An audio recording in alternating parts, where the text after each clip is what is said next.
Welcome to today's short sci-fi story. This is going to be something a little different, where you can choose a alternate ending, choose wisely.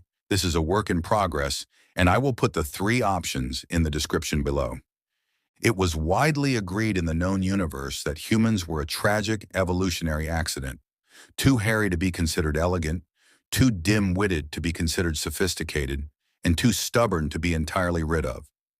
A few fringe alien researchers had once suggested they might have potential, but the general consensus among the interstellar elite was that humans were a dead-end species, best left to their mudball planet and reality TV programs. The Seraphi, a race of ethereal, bioluminescent, and breathtakingly beautiful women, certainly shared this opinion. They were known across galaxies for their intellect, grace, and flawless genetic design.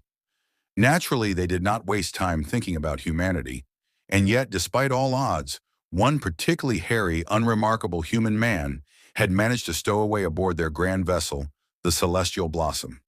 His name was Doug, and Doug was not supposed to be here.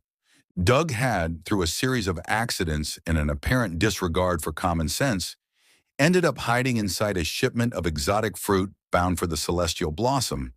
As most alien species didn't care much for humans, they most certainly farmed the shit out of Earth for their needs. He awoke in a cargo bay, surrounded by glowing, floating orbs of sustenance meant for the delicate digestive systems of the Seraphi.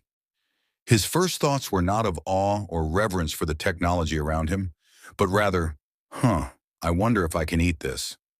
Giving each item the standard human test for safety, smell it, squeeze it, lick it, put it under your tongue, hold it under your armpits, then in your pants, and then finally put some in your ears. And if after all of that you have no rashes or feel dizzy, then it should be safe to eat.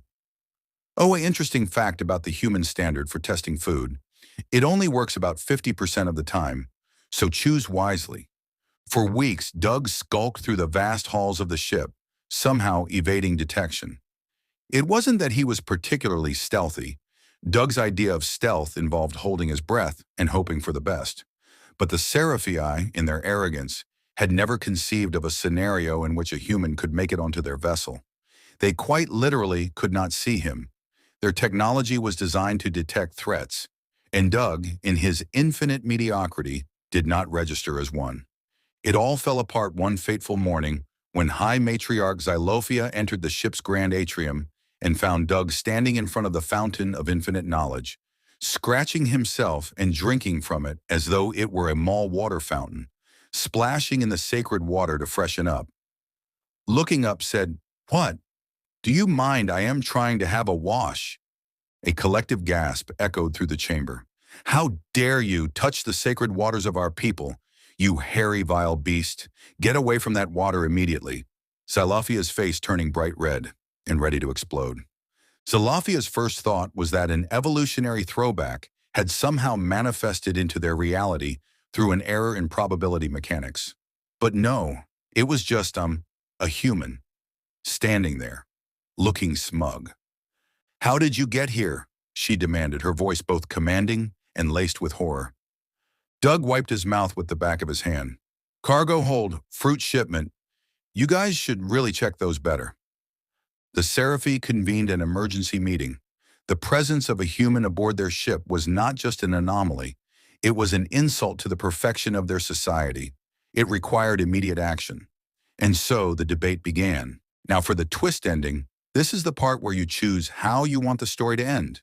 Be warned, they could be good or dead wrong, or maybe a little love and happily ever after. The choice is yours. Remember, the three options are in the description below with links. They are not as long and are only an alternate ending. Let me know in the comments section which ending you choose.